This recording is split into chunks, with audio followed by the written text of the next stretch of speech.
Hey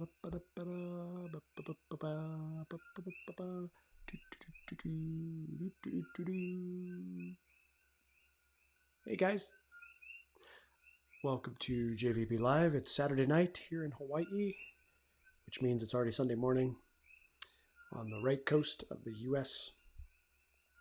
Happy Sunday. Uh, Today was a tough one. I was doing a lot of work today, and it was, I'm sure you've had those days where you feel like you really got stuck in trying to get some things done, and that was my day today. So um, I had some spurts in my productivity this morning, which were frustrating. A lot of them were technology issues, not related to this live stream, but with some other stuff that I do, just accessing certain websites and whatnot. It was a tough day, but alas, I'm here. My family's asleep, so I can have fun and do this live stream. COVID improvement plan. How are people doing? Mine is coming along. This live stream is one of my COVID improvement plans. What is the COVID improvement plan? It's a way to get better at a skill, get better at exercise and nutrition, to really nail down on some things that maybe you don't have enough focus or enough time to focus on, energy to focus on when you have a full-time job or when you're not in your house all the time, and get better at it. So one of my philosophies that I've passed down to my direct reports and subordinate leaders over the last 5 years or so is this concept of 1% incremental improvements. And so really to be successful in something, a lot of people who are successful will suggest that the best way to do it is to develop habits and patterns and processes that will bring you success over time. You'll get this cumulative effect through a process rather than setting a goal and then striving for that goal. And then once you reach the goal, what next? You've accomplished that goal, and now the the discipline and the focus you had to get to that goal, you now kind of don't have a outlet or a new goal for that discipline and focus. And so sometimes the discipline and focus or the habits can just fall by the wayside. You'll see this a lot with actors who will get in shape for films. I think it's Gerard Butler. I heard, or I think I read a piece. Boy, this was a long time ago when he did the movie 300. 300 came out when I was deployed to Iraq, and I remember being so bummed because I just read a book called Gates of Fire, which was about the Battle of Thermopylae, and I was thinking, man, I'm going to go to LA and I'm going to make this into a movie. I did go to LA. I did get into the entertainment space. I did not make that as a movie because 300 came out, before I got back from my deployment. And Gerard Butler was great in it. And they used a lot of CrossFit techniques to get in shape for it. And CrossFit was not a huge thing at the time. This is 2006, 2007. And in theater, we were doing CrossFit exercises because the military at large were early adapters to that workout system. So anyway, Gerard Butler has this article, and I'm reading it, and he talks about the discipline that he had to maintain diet-wise and exercise-wise in order to get that six-pack ab that he had. And and then he says, right after they wrapped the film, the first thing he did was go, down some ice cream and down, the diet just kind of went out the window. And if you saw him in later roles, you would see that he certainly didn't retain that physique that he had in that picture. So now I don't know anything about Gerard Butler, but that would be perhaps an example of a goal, i.e. the shooting of this film, and you've got to be in this shape and this, this look. And then after the goal is accomplished, there's no further reason to maintain that discipline and that focus. So I would submit that a better way is to develop the habits and patterns that are, the goals will come and go, but the patterns and the habits are going to stay all along. And this is what people like James Clear advocate in his book, Atomic Habits. So anyway, this live stream is one of that. So I'm trying to incrementally improve. And today's live stream, I have a couple pieces of equipment that I'm testing out. I've got this Blue Yeti microphone, USB microphone that actually has some really good audio. I'm listening to it in my earpiece, and I really like how this sounds. And then my camera is a Canon 80D, so I'm not using my laptop camera on this particular live stream. And to me, it looks like it's a much nicer image. So you guys will have to tell me about the image. But that's incremental improvement. And then my process, I'm trying to incrementally improve my process. So I talked a few days ago about how I prepare for these things. I basically, I basically, you know, I've had some philosophies about leadership and about life for a while, and I'm starting to flesh those out in these live streams and communicate them. But also, I want to really have a fair treatment of the media and the news and what's going on in the world. And this COVID-19 is certainly a hot topic to be talking about. So I want to do a fair treatment to that. So what I do is I basically open up all the mainstream media, whether it's cable news or print, and then some aggregators and some more opinionated locations like National Review and Vox and others. So I have maybe 10 or 15 tabs open at the end of it. And I go through and I, pick out articles that I think are pertinent to some of my philosophies or some of my thinking about the way people think, conflict, leadership, perhaps modeling. And so I'm trying to refine that process. One thing that the military teaches you well, especially with the background that I did, which was helicopter pilot in a light attack helicopter squadron, and our planning, our training cycle was ruthless, and we would get thrown into the hot seat and have to brief and lead a mission with zero experience, and we had to have thick skin. We had to come back and get debriefed, and what that led to is a refinement in our own process for mission planning, trial by fire, if you like, and it really nailed down that process so that we got really good at it.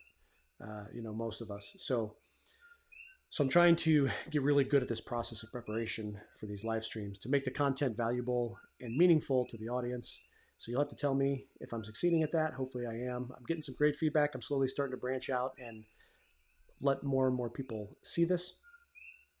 In the beginning, I'm just, letting family and close friends see it on occasion so I can, get comfortable and get a flow going with people. So I'm going to be broadening my audience, I think, here shortly. So that's how I'm trying to improve my process, and I'm trying to take notes throughout the day, and it's difficult. So I will be doing something, I'll be exercising, or I'll be washing dishes, and then I'll have a thought about something I want to talk about. And then it's difficult because you're in the middle of something, and how do you capture that idea without it flying out of your brain? I'm at the point in my life where oftentimes I have way more input in my brain per day than I can keep track of. And so I have to really prioritize the input. And if there's a thought, write it down. There's another great book called Getting Things Done, which was written for executives on how to have a process for information flow in their own daily workflow. Amazing book, changed my life. My stress level in my executive positions went from high to moderate to low, just on implementing some of these ideas in that book, Getting Things Done. Highly recommend it. And the author, I can't remember the author's name, but he's like a executive coach kind of consultant person. So excellent book, really helped me out. And anyway, the point of that is that I've learned to get stuff out of my brain and write it down in a place where I can come back to, so that I don't take up a lot of psychological energy by trying to remember that piece of information in my brain. And most executives, if you've had management or leadership or executive experience, you probably know exactly what I'm talking about. You get to the point where the information flow into your brain is too much to keep track of on your own. You have to get it out in a format that you trust, you can come back and reference. And so I really put that to practice, and I'm trying to do that for this live stream too, in this podcast. So I want to capture these ideas, and the way I do it is through Google Keep and notes on the phone. So I was washing dishes tonight, and I thought of something I wanted to talk about, and I just said, hey Siri, take a note, and then I articulated the note, and then of course it didn't quite record it how I said it, and so I can't interpolate or interpret what Siri thought I said in one case. But anyway, I digress. So that's how I kind of keep track of things, and I'm trying to refine that and get better at it because I have a lot of ideas that don't make it into the podcast, don't make it into the live stream, and I wish they did. And I remember later, oh yeah, I was going to talk about that. And um, so anyway, that's a little bit about my process. Uh, I want to make sure that I'm taking a very big, 30,000 foot view of the news and the culture by getting a lot of data points, input, and getting a sense for how people are feeling, whether it's print media or whether it's online media, independent journalists, Twitter, or cable news. So that's a little bit about my process. Uh, there's one of my favorite podcasts. I've listened to a bunch of podcasts. I listened to Scott Adams Says, Ben Shapiro, Joe Rogan, a couple others, Unbelievable on Premier Christian Radio, and I listened to two last night from Joe Rogan. One with Dan Crenshaw from Texas, who went to Harvard Kennedy School. About, I guess he graduated probably 6 years after I did there. And it was a great interview, great solid meaty interview with Joe Rogan, who asked some good questions, some tough questions. So in that interview, so I guess Dan Crenshaw came out with this book recently called Fortitude. I'm gonna have to pick it up, but he talks about in there that you have to decide. You can't just think about doing something. You have to decide to do it. This is what Scott Adams says as well. And they brought up a guy named David Grogan's, who's another Navy SEAL who's been interviewed on Rogan before. He's this like ultra marathoner, insane physical phenomenon. And he is a huge motivation and inspiration to a lot of people. He wrote this book maybe a year or two ago. I've not read it, but he's a huge inspiration. And even he, in the morning, he'll blog about it, or he'll put it on one of his social media posts. He'll sit there and have to work up motivation to put his running shoes on. And man, I don't want to do this. I don't want to do this. And finally he does it. So it's funny that this don't just think about it or dream about it. You got to decide you're going to do something, and you're not going to act until you decide to do it. And this live stream is a perfect example of deciding to do it. I've been thinking about doing this for the last 5 or 6 years. Literally, I've been thinking about doing this for the last 5 or 6 years. I didn't decide to do it until I was on stay-at-home orders, lost my job, can't go anywhere, I can't get hired anywhere. Well, I haven't explored that option right now, but the hiring the hiring climate right now is not the greatest in the country. And so I decided now as part of my improvement plan, I'm going to start to live stream. Now, I had thought about it for a long time, and a couple pieces of evidence for me thinking about it was I bought this microphone. I did not buy this microphone last week or last month. I bought this microphone about 6 months ago. Or this camera. I've always been interested in photography, and I wanted to have a good camera that I could, capture family with our children, and potentially use for filming or record, videography or anything, or that kind of thing. So I got this over a year ago. So I've been thinking about this and taking little baby steps, and then I allow myself some justifications for not acting on it. I'm too busy, and that's it's pretty legitimate if you're too busy. But I didn't decide to do it, and I'm thankful that this allowed me an opportunity to decide to do it. And now this is number 18 or 19, I think, episode 18 or 19 in this journey. So for you, and I have family members. Have you had people that it's just so hard because this happens? Let's use an example. Whether it's nutrition or waking up early in the morning, that's a great one. Growing up all my life, my family were a bunch of night owls. No one would wake up early, and I've been waking up early, and it's amazing. And by early, I mean 3:15 on many days, or 5 o'clock on others.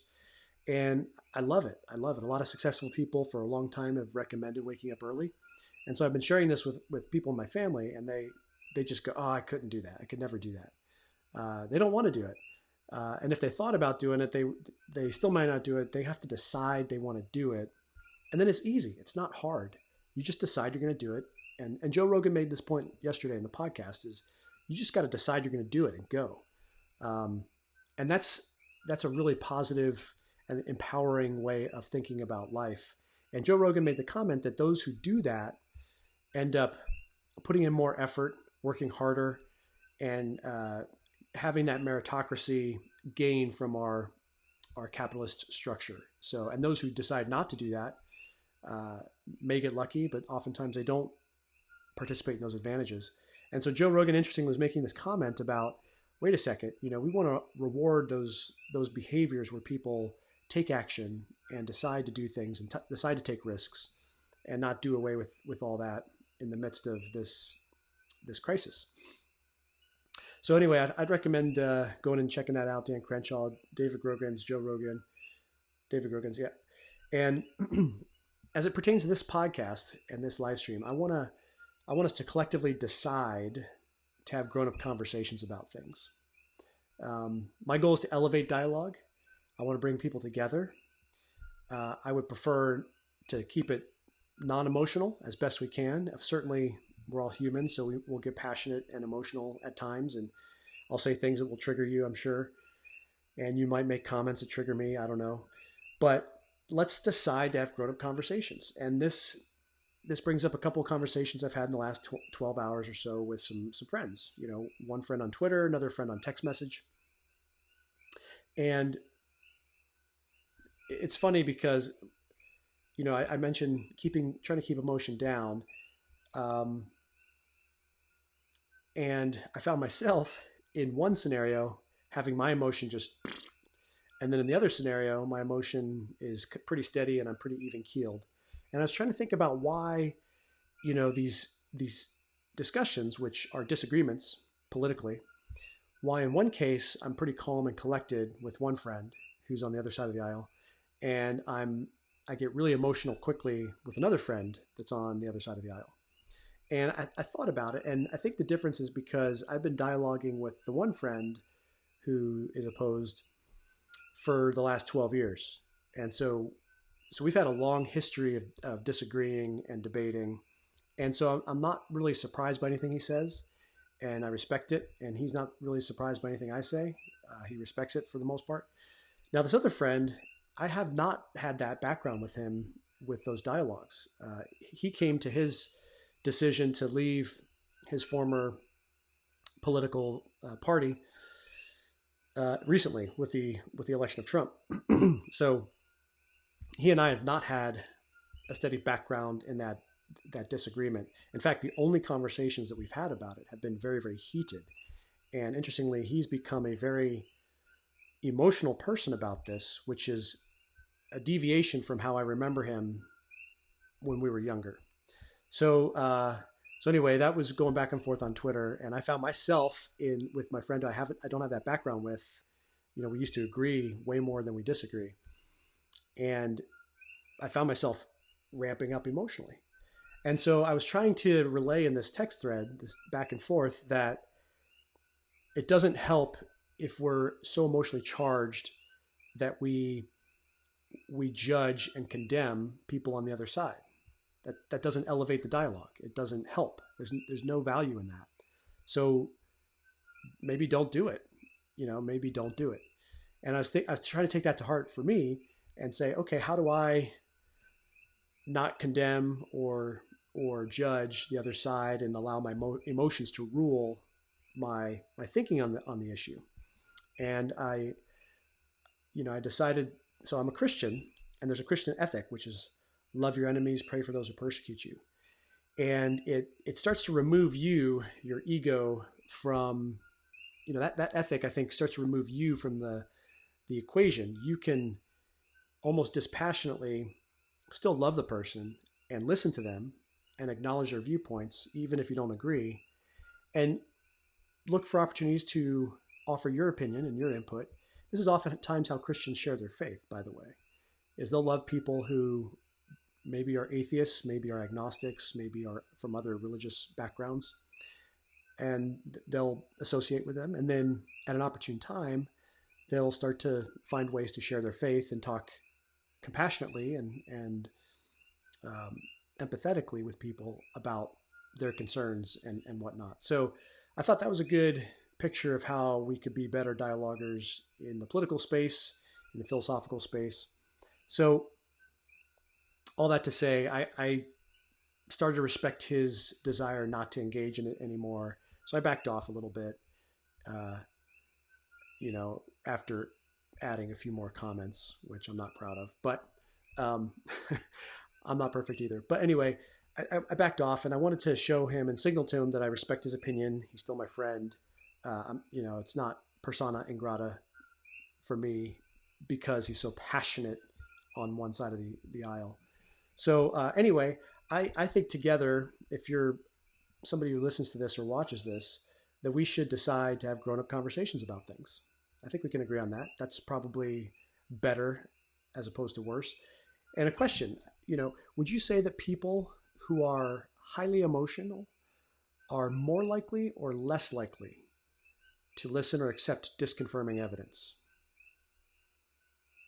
So I'll say that again. Would you say that people who are highly emotional are more likely or less likely to listen to or accept disconfirming evidence? Um, I think they're more likely to. I think they're more likely to not accept disconfirming evidence. They're more likely to be prone to that confirmation bias and whatnot. That they're going to fit whatever piece of information it is into their prior beliefs. And I think highly emotional reactions are intellectually uh, disadvantageous. And if especially if it leads you to condemnation or judgment of strangers, whose thoughts you can't read. So that's all I'll say on that. But this there's narratives that we all form about life and about our worldviews, about our political views, about our religious views, our values. Um, and I was introduced to this concept, this narrative making, early, maybe 12 years ago, by a gentleman, Nicholas Taleb, Black Swan. I talked about him yesterday. And as soon as this COVID thing hit, I started talking about it as a Black Swan event because I remember the Black Swan concept from his book. But it was his book also that talked about how we make narratives and we make models of reality, and we fall in love with those narratives. We fall in love with those models. He was making the point that any kind of narrative or model that you make is going to exclude information that might be pertinent to the outcome of that model or that narrative. That was the first time I heard that philosophical argument. And I've been coming back to that for the last 10, 12 years. And, he says we fall in love with models at our own peril. And this has led me to a healthy skepticism. This really connected with me because, I had a mathematical background with engineering. I was an electrical engineering in undergrad, and have been skeptical of models. I've been skeptical of a lot of models, and I was skeptical of the COVID models. And I've talked the last week or so about modeling in COVID and about different studies that have come out. And I'll talk in a bit about another one that I just learned about yesterday. So,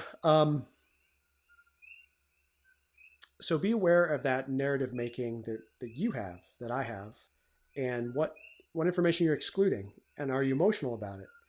Is there some sort of kick, dopamine kick, or something emotionally based that causes you to go back and drink at the well of outrage or judgment or anger or resentment or bitterness or you name it, any kind of negative emotion? And do we really want to be feeding negative emotions? Is that good for us? Is that good for the people we're around?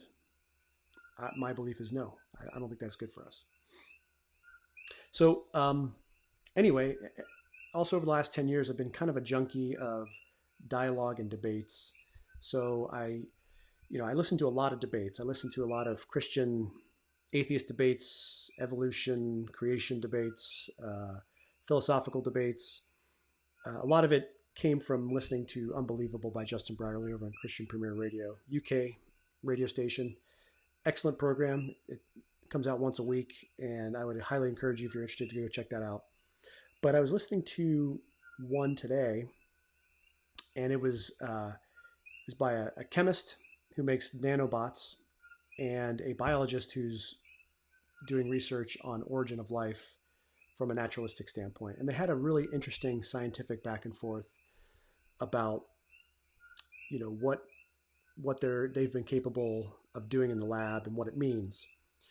And I had this thought that came up, and this is one of the Siri moments where I called up Siri and articulated the note, and luckily it kept it in this case.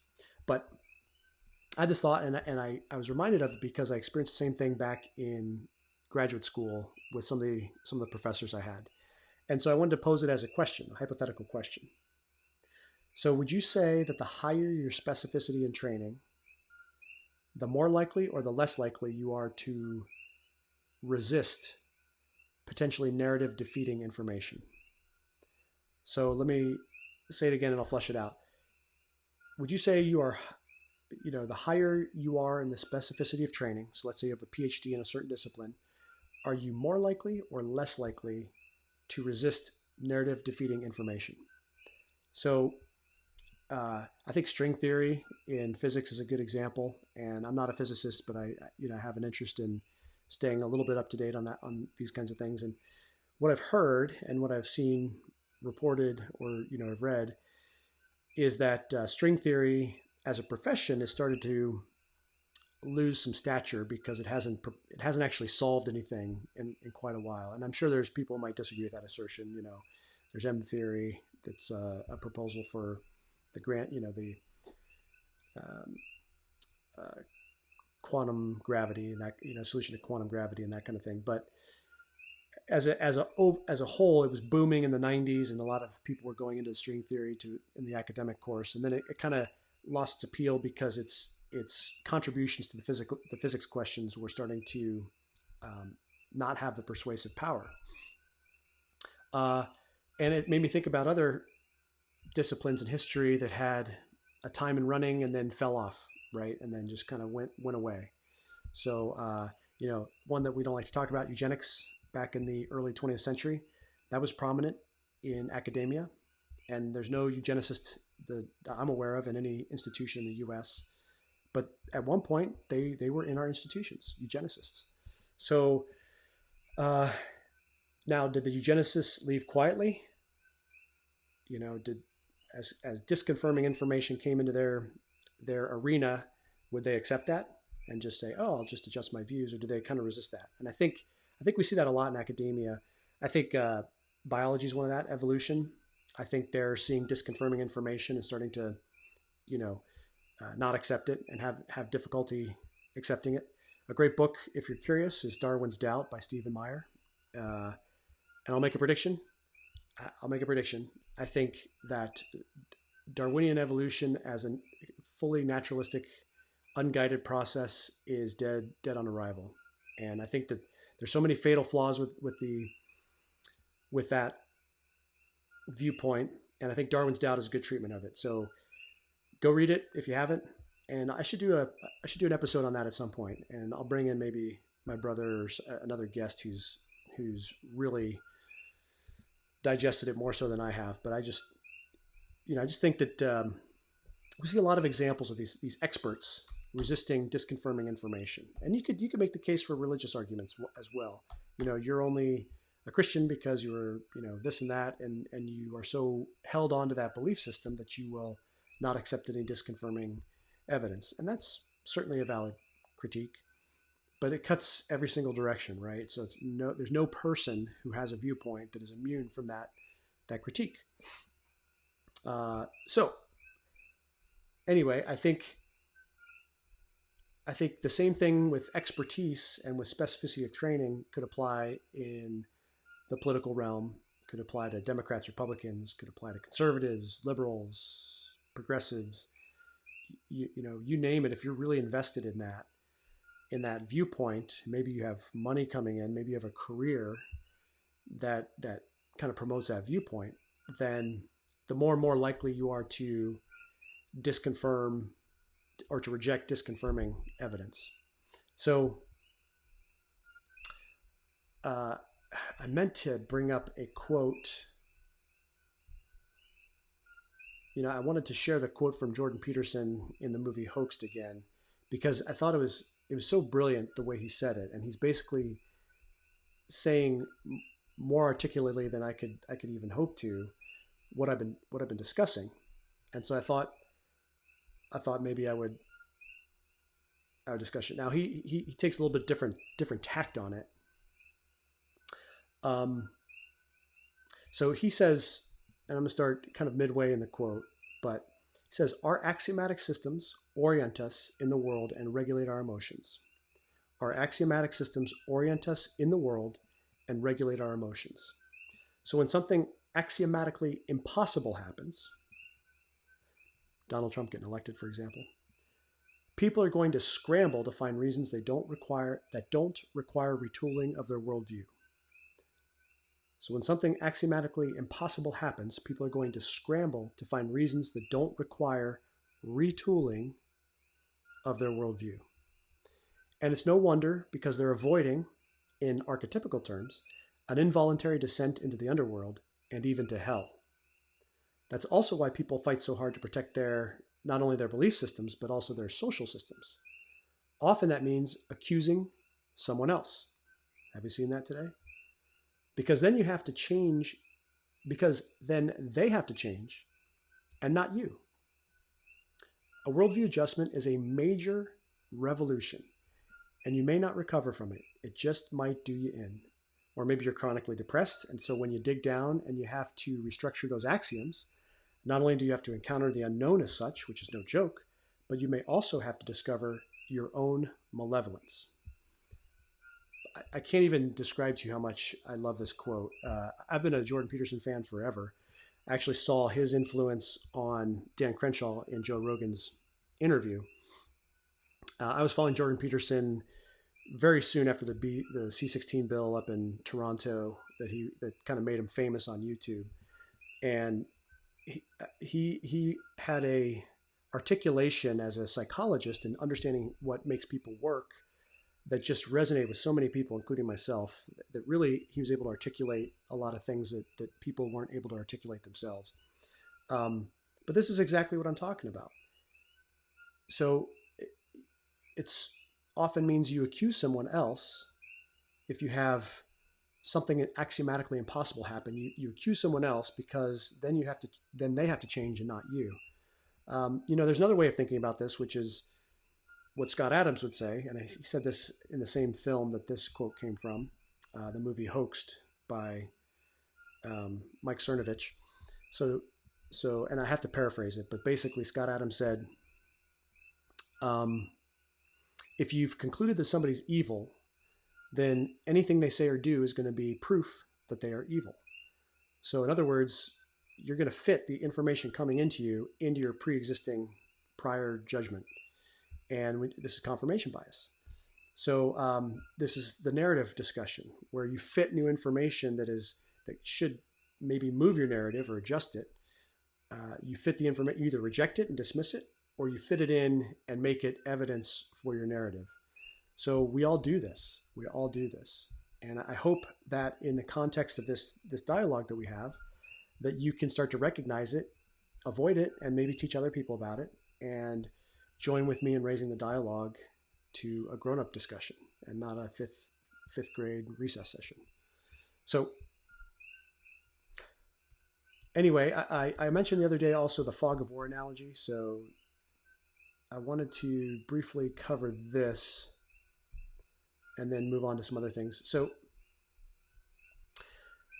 a lot of my philosophy about life and about politics comes from war fighting, MCDP 1, business, small business, where you have opposing viewpoints, almost kind of like opposing wills, not quite the war, escalation, thankfully. But it's a war of ideas, and it's a war of businesses perhaps competing for the same customers. So I wanted to talk about uncertainty and the fog of war. So I mentioned this the other day. All actions in war take place in an atmosphere of uncertainty, or the fog of war. Uncertainty pervades battle in the form of unknowns about the enemy, about the environment, and even about friendly situations. While we try to reduce these unknowns by gathering information, we must realize that we cannot eliminate them or even come close. The very nature of war makes certainty impossible. All actions in war will be based on incomplete, inaccurate, or even contradictory information.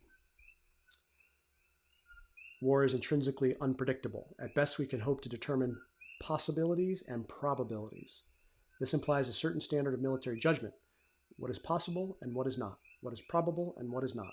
By judging probability, we make an estimate of our enemy's designs and act accordingly. Having said this, we realize that it is precisely those actions that seem improbable that often have the greatest impact on the outcome of war. So I mention this because I feel like COVID-19, we're still kind of in a fog of war state. And Dan Crenshaw made a nice analogy that I've heard before from Scott Adams and others that, we are in a tactical retreat with the lockdown and the stay-at-homes. And now we're going to come out and start advancing towards the enemy. And I think that's a proper way to go. But the other reason I wanted to mention the fog of war is because I feel like this is a good analogy, not persuasiveness necessarily, but an analogy for how we go through life in this fog of war. We have these competing ideas. We have incomplete information about those ideas and those positions. It's dynamic. We don't know which is right necessarily always. And so we have to take action and take decisions based in that environment. And in theory, what warfighting goes on to teach is that you're making adjustments as new information comes in, and your probabilities change and your possibilities change.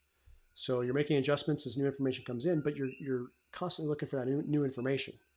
So you're looking for information to either confirm your predictions and your estimations or disconfirm, because if in combat, if you're on the wrong path, you want to know it, and you want to know it through information.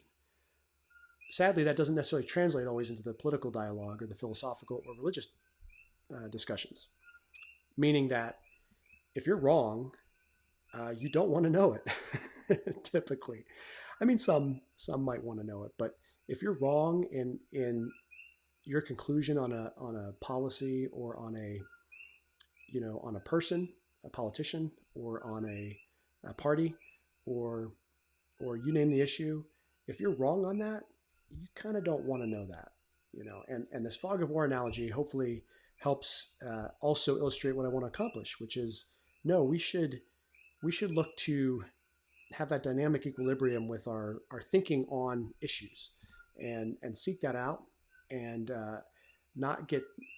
we will get emotional, and we will have this tendency to resist the new information. And new information is not bad. And new information won't necessarily cause us to change our predictions or our probabilities or our way of thinking of things. In fact, sometimes you will take that new information, you'll have a reaction to it, you'll want to reject it, but then you'll look at it more objectively, and you'll pull out a silver lining here, and you'll see the flaws in this other portion. So you'll actually gain value, and maybe give value to the person who presented it to you with a flaw that they didn't see before. So hopefully that happens. And an example of this is just what happened in the Medium article the other day, presenting this new model, extrapolating the bell curve of Iceland COVID-19 cases, and making some assumptions about the transmission rate, and then backfilling what 3 countries in Europe where their actual infection rate should be. And they concluded that the number of infected people is way, way higher than what we're currently testing. And so that leads to the denominator changing for the mortality rate calculation. And this mathematician actually got a mortality rate of 0.06%, which is fascinating, because it actually matched closely the death rate of an independent mathematician from Israel. So I'm skeptical of models. I'm skeptical of the epidemiology models. And this is a great example. So I read this article. It was presented to me from some Harvard colleagues. And so I read it with enthusiasm, smart people sharing it with me. And so I read it.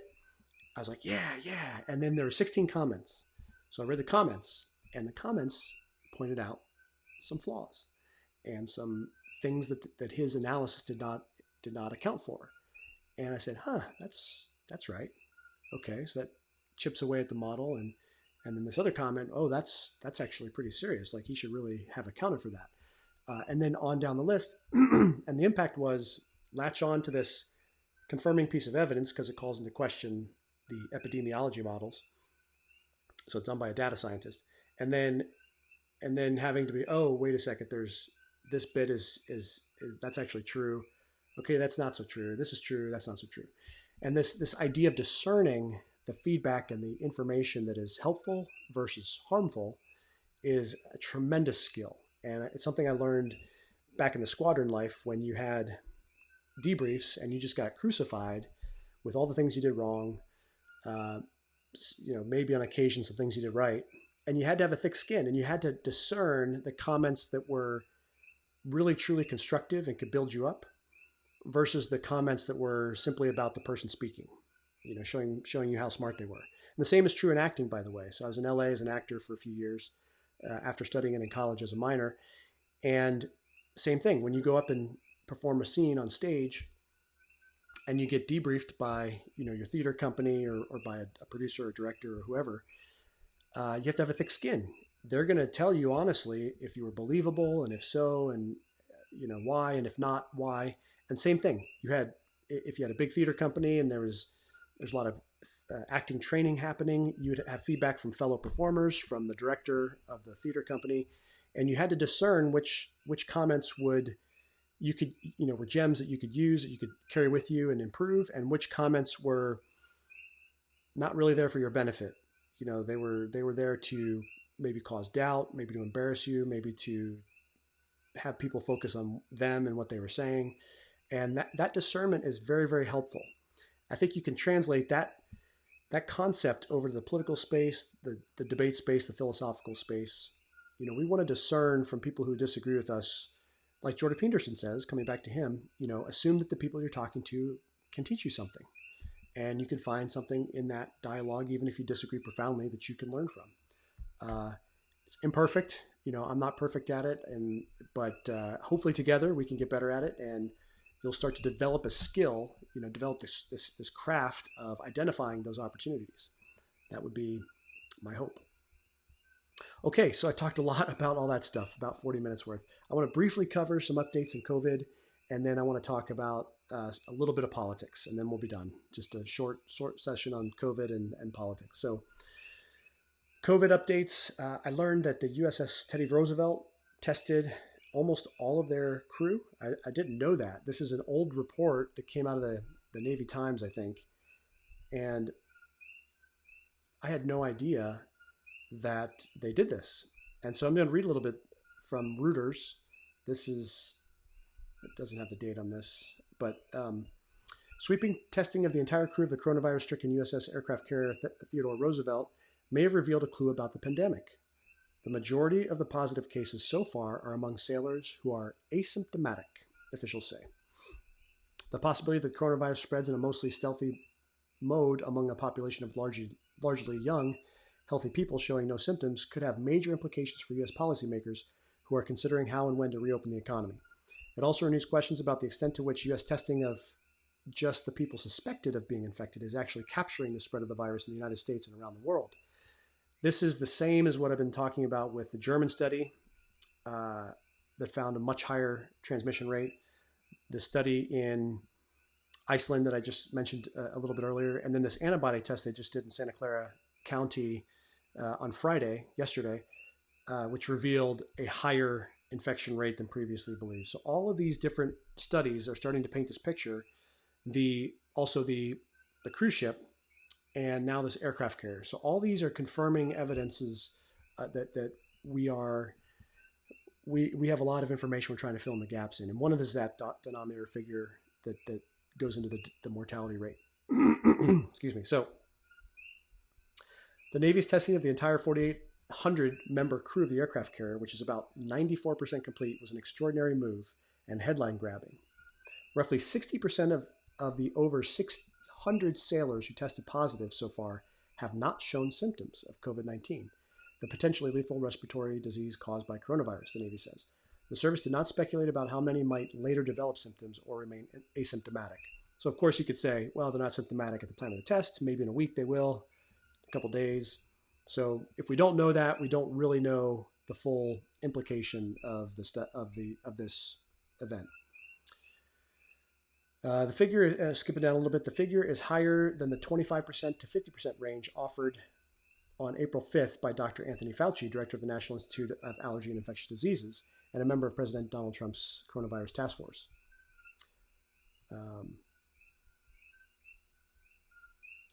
So I'm trying to think see if there's anything else I wanted to cover in this ad or article rather. But bottom line is, I think we're going to find out that way more people have this virus than previously known when antibody tests get rolled out in force. We're going to find out a lot of young people have it and didn't show signs. And I forgot the New York study where they tested all the pregnant women who came in, the mothers, expectant mothers, and that suggested a 15% infection rate and about a 3% symptomatic rate. So that was pretty fascinating.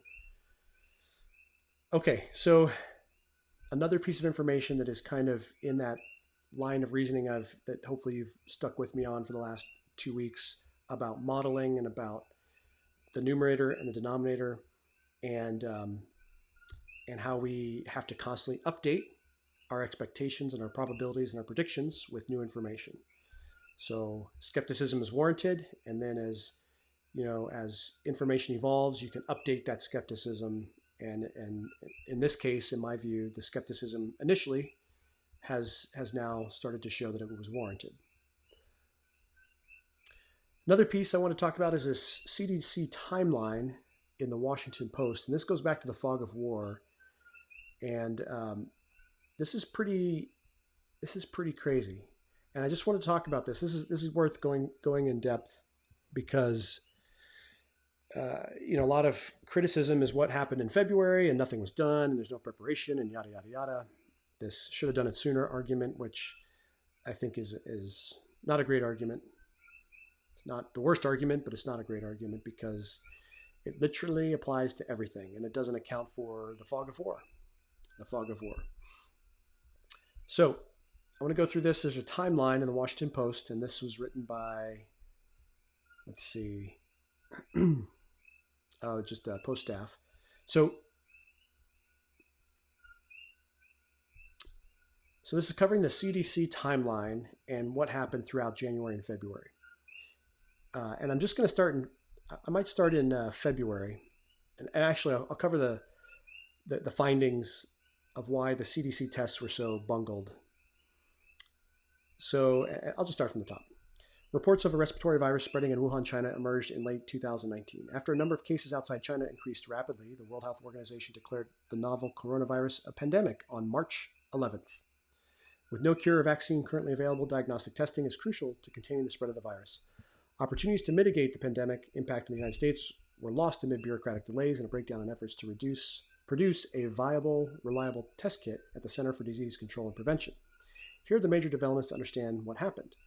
Contaminated tests. The failure by the CDC to quickly produce a test kit to detect the coronavirus was triggered by a glaring scientific breakdown at the CDC's lab in Atlanta. The CDC facilities that assembled the kits violated manufacturing practices, resulting in contamination of one of the 3 test components used in the detection process.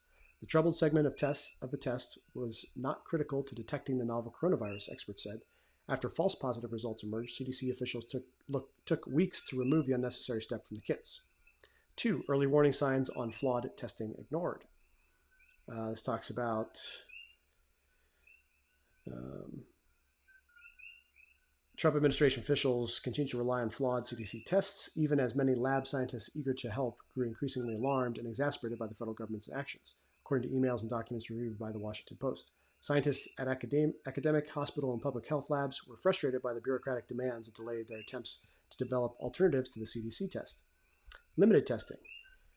The initial decision to test only a narrow set of people and delays in expanding testing to other labs gave the virus a head start to spread undetected and helped perpetuate a false sense of security that leaves the United States dangerously behind. Initial guidelines were so restrictive that states were discouraged from testing patients exhibiting symptoms unless they had traveled to China and come into contact with a confirmed case, when the pathogen had, by that point, almost certainly spread more broadly into the general population. The limits left top officials largely blind to the true dimensions of the outbreak. 4, complicated process and paperwork.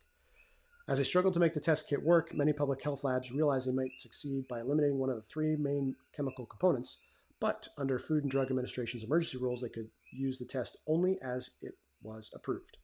Public health labs spent much of their time and energy on the FDA's paperwork and data demands to win approval for their own tests. Denial and dysfunction. So number 5, denial and dysfunction at the highest levels of government.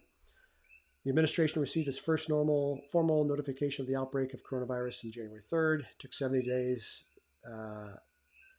to treat the coronavirus pandemic seriously. That's opinion. The president consistently played down the threat and became a font of misinformation confusion. March 6th, Trump incorrectly stated anybody that needs a test gets a test. In fact, the nation is desperate for more testing, leading some states to conserve testing for only healthcare workers. Okay, so there's a little bit of editorializing in that article, which is which is fine. But I think that the fog of war helps to contextualize some of that editorializing and opinion making in that previous 6 findings. Specifically, didn't take it seriously for 70 days, and the administration relying on flawed CDC tests. So you read, this is a good example of finding the narratives. So you read those things, and they're almost throwaway sentences in the middle of otherwise just factual data. But they make you feel a certain way about how the administration performed, right? So that's important because it makes you feel a certain way. Is there other explanations that are possible? And this is just a thought experiment. Is there other explanations possible that would explain February? I've heard it proposed, the fog of war. There's a number of people who have proposed that. I happen to think that that is very, very likely. Now, I won't say that that's what happened, but what I've seen so far leads me to more and more believe that there was a fog of war happening. And really, the experts weren't agreeing. And there might have been some lack of communication in the administration between the CDC and the administration. There is a butting of heads between the CDC and the FDA, for sure, which will come up here in a second. And by the time the WHO got off its butt and declared a pandemic on March 11th, things happened very quickly. But you may recall that the China ban, travel ban, happened in late January.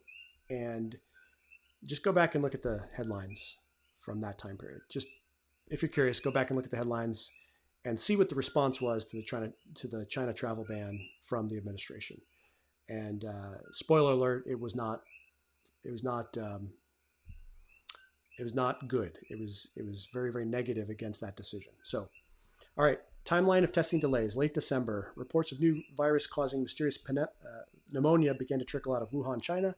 January 3rd, Chinese official informed CDC Director Robert Redfield of the outbreak. Redfield relays the report to Health and Human Services Secretary Alex Azar, and Azar notifies the Trump administration of the outbreak of coronavirus.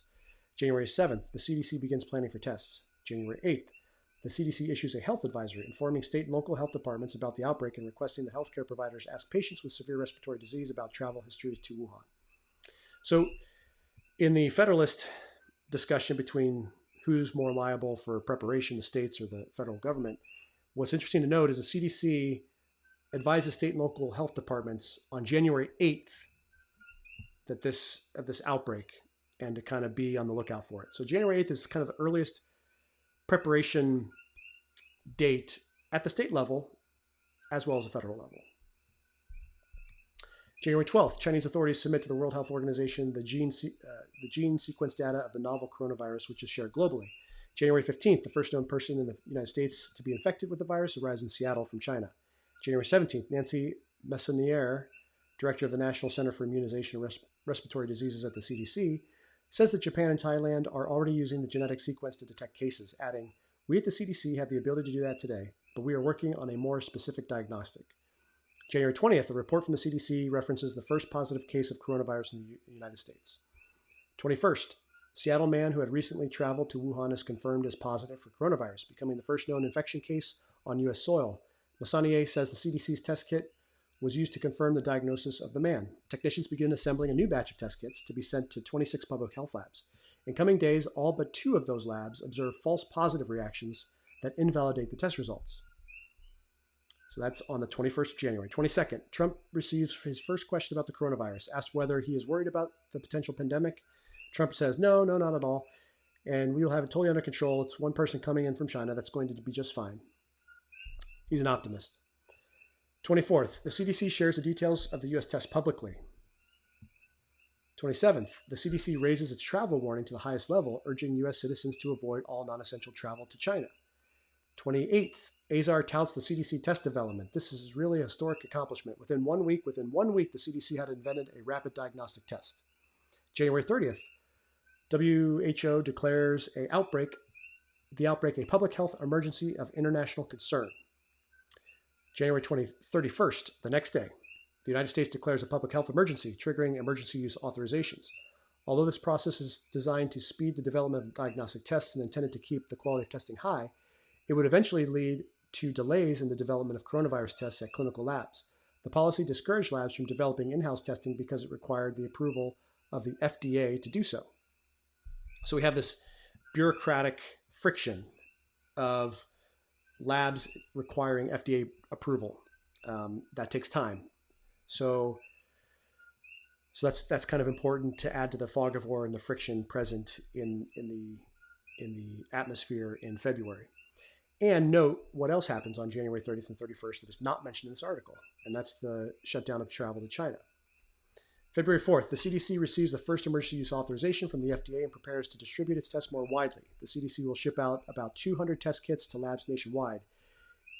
It is the only test kit design available in the United States. February 5th, the CDC informs clinical labs of the new test kit. February 6th through 9th, the CDC begins to distribute 90 kits to state-run health labs. Meanwhile, the World Health Organization reports it has shipped 250,000 test kits around the world. February 8th, additional CDC test kits arrive at labs in New York, Nebraska, Colorado, Minnesota, and elsewhere. By the end of the day, lab directors share bad news. They aren't working properly. Through the weekend, lab directors share notes on the tests and start to realize this could be really bad. Since February 8th, February 10th, the CDC confirms the 13th coronavirus infection in the United States. At a political rally, Trump declared the virus will go away by April, in theory. When it gets a little warmer, it goes away. So what do you think? Do you think that Trump knew about the CDC test kits and some of those problems that were known February 8th? Do you think he knew that by February 10th at that rally? I'm going to go with no. Having worked in very large bureaucracies before, I'm going to go with no. You don't want to tell the boss bad news if you can fix it. So my hunch is if these people are like people I work with in federal government, then they're going to try to fix it. And they're going to try to wait.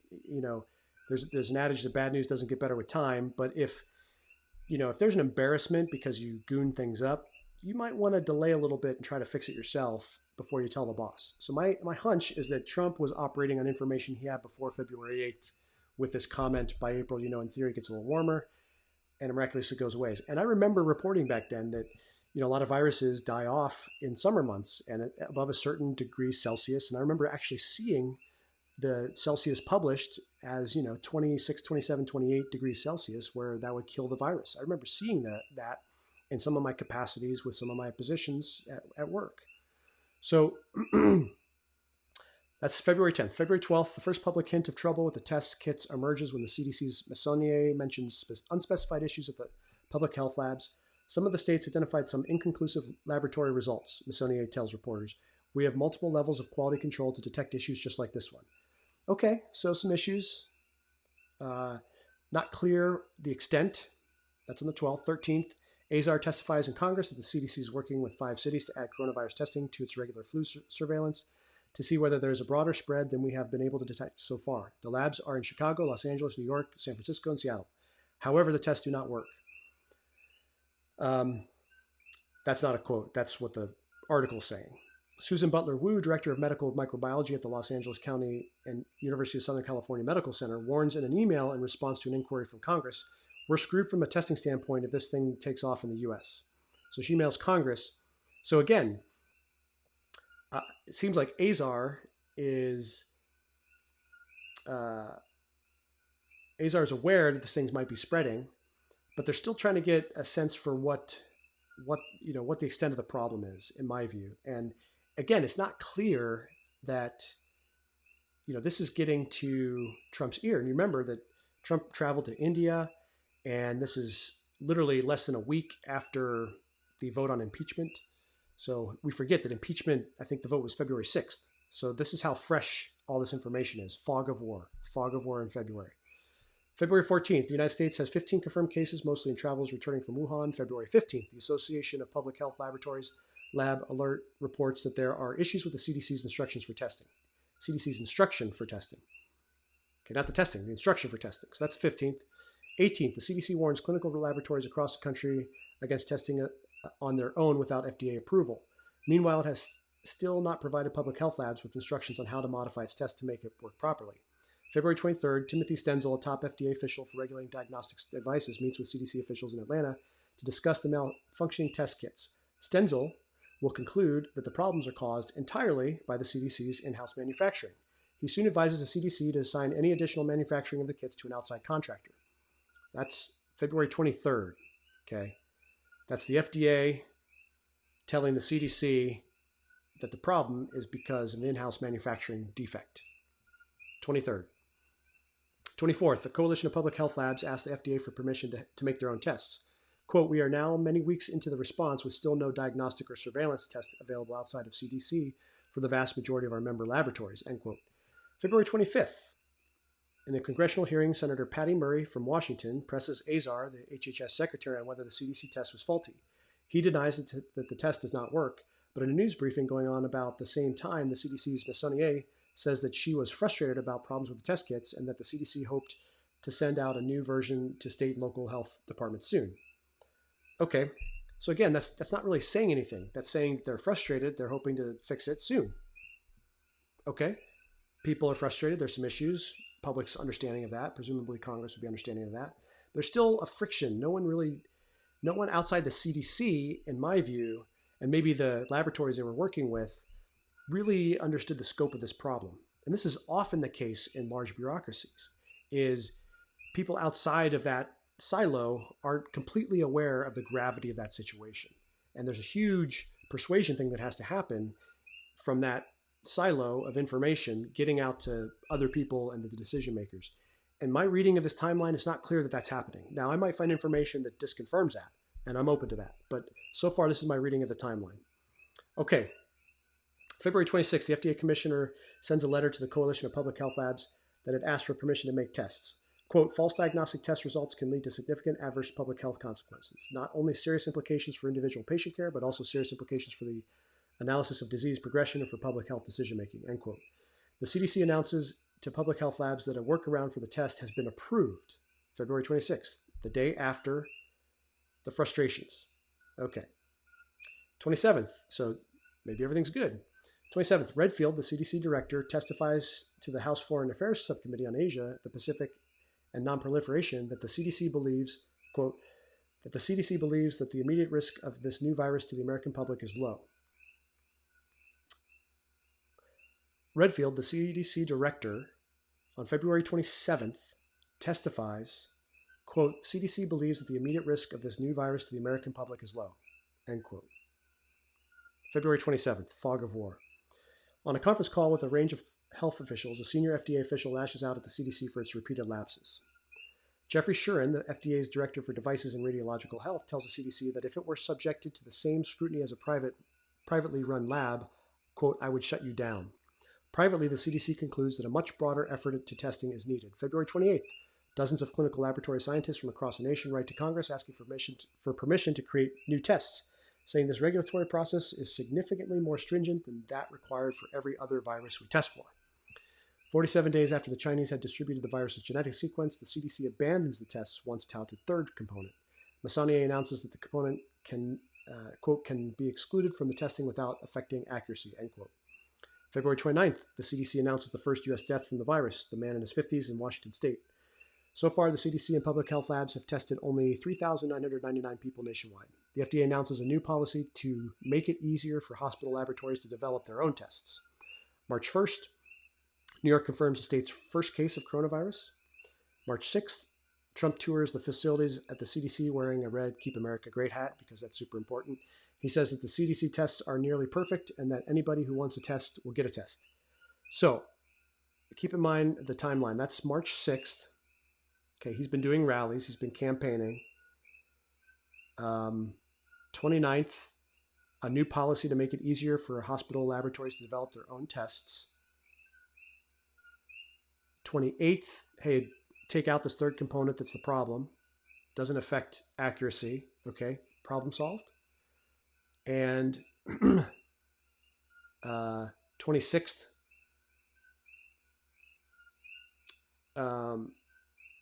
CDC announces to public health labs that a workaround for the test has been approved. So you can see that there's this, is it really bad? No, we've got this, and then bad news, and then, hey, we got a workaround, and then bad news, no, just discard this third component. And this is the fog of war, this evolving situation. Okay, so this is taking a long time, but this is important. So March 11th, the World Health Organization declares a coronavirus pandemic. Redfield tells the House Oversight and Reform Committee that the malfunction with the test kits was caused by either Ali or an unspecified biological factor. When pressed, Redfield says, "This is currently under investigation at this point, and I think I'm going to leave it there."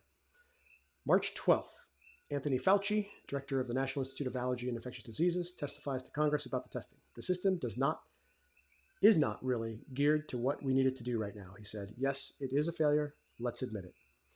That's March 12th. March 13th, Trump declares a national emergency. So it seems like as soon as the problem with the testing, and by the way, the World Health Organization, declares it a global pandemic 2 days earlier, then Trump declares a national emergency, doesn't waste any time, March 13th, boom. So I think that the CDC has a lot to answer for in February with all this stuff. I do see, having worked in silo organizations before, and rice bowling, if you haven't heard that, you are hunkered over your piece of the pie, your information, and you're not sharing your information with other people, your methodology, your expertise. You're not bringing collaborators in to look at what you're doing. So I think that it's plausible to me that the CDC and the FDA, had some bickering and some maybe factioning in there, and there's a fog of war because the information being presented to the outside was confusing, and maybe the public and Congress and the administration didn't entirely understand it, and that is so common of bureaucracies, it's unbelievable. So I just submit that for the record for this fog of war context that I would submit in February.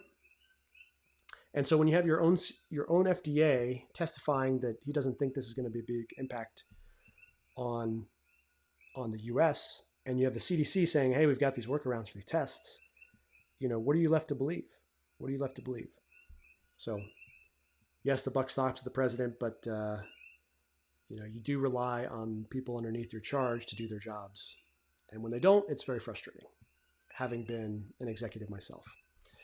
Okay, so that was a lot, but I think that was important to kind of talk about the fog of war defense in February, because a lot of the arguments criticizing the response was, we wasted February, now there's blood on people's hands, and it gets super emotional, and that's just dumb. Okay. Now the states, meanwhile, are starting to open up, and we're going to see Texas opening up this week. Greg Abbott was on Breitbart just tonight, I think. And you can compare that to Michigan. Michigan's been having protests against their governor with the lockdown there. So a lot of interesting, again, federalist type issues, national government versus the state governments, and the different approaches that different governors have taken. So it'll be interesting to see in the aftermath the type of lockdown imposed by the different governors, and if there's a correlation with where the protests were. The New York Times also had this long piece about what the next year looks like, the long, hard year down the road. But it was interesting because they interviewed a bunch of experts. And one thing that stuck out in the report was all the experts were health policy experts, public health experts. Is that the only thing that's going to make it hard this next year? Let me ask you right now, if you're going to try to figure out how bad the next year is going to be, would you only go ask public health experts? Nobody else who could actually have input on a question like how hard it's going to be for next year. I'm being a little bit facetious, but you can see my point that you want economists, you want business people in that conversation, because this is real people with real jobs. I've been laid off. I've been laid off by my company because of this coronavirus and because of the impact on demand for my company. So my sympathies are with the people who don't have a lot of money put away under the mattress or in a bank account that they can ride this out for 6 months. My sympathy is with the frontline staff that worked for me and my direct report managers who worked for me, who maybe can survive a month or two, but then they're going to be in some real trouble. So that's kind of where my sympathies lie. So I understand people wanting to get back to work. And for people to criticize that thinking and say that they're endangering other people, this is a problem. This is where you get this us versus them mentality and crackdowns that we thought would never happen in the US. And I'm really concerned about it. I think that it's a real problem. So Bill Maher, I disagree with Bill Maher politically, religiously. I think his treatment of the Christian religion is dismissive at best. But he had a great monologue over the weekend about what he called. I'll just read the title. The media needs to stop with the panic porn and fear mongering.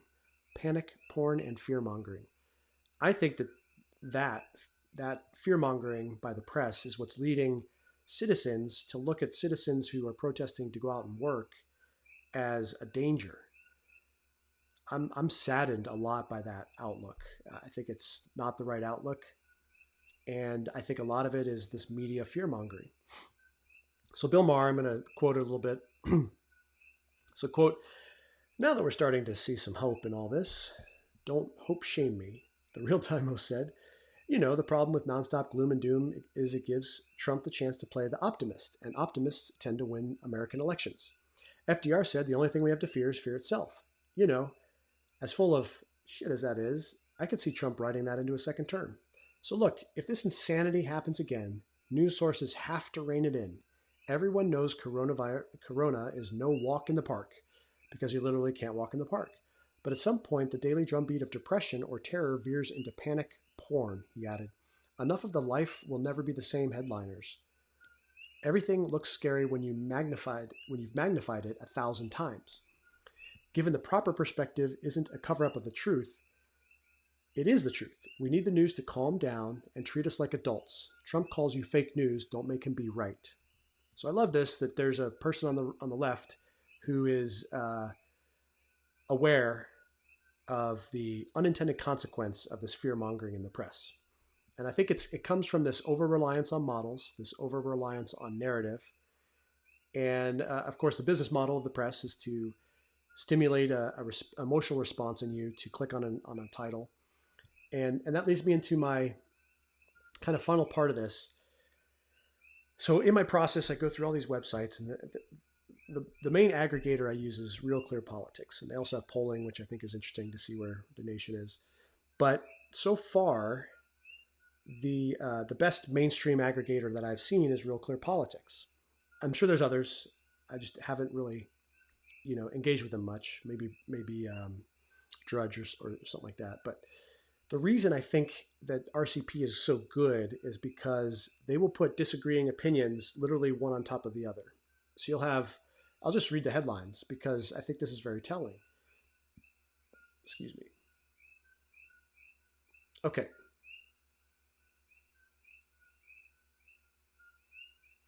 Okay, so this is just from today, Saturday, and it's a little bit down in their feed, but article on the top is a mail-in election would be rife with fraud, and it's from a guy from the Washington Examiner.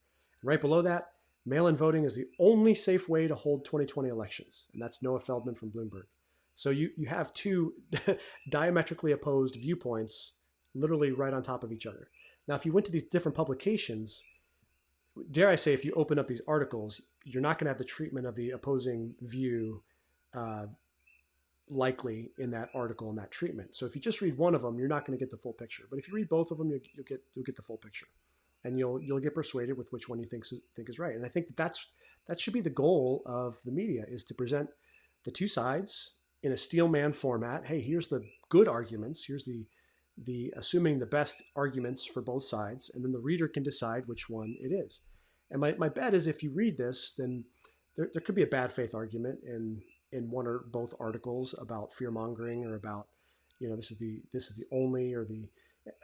I want to be careful because whenever you say words like only or always or never, be on the lookout, because that kind of language isn't usually accurate or true or helpful.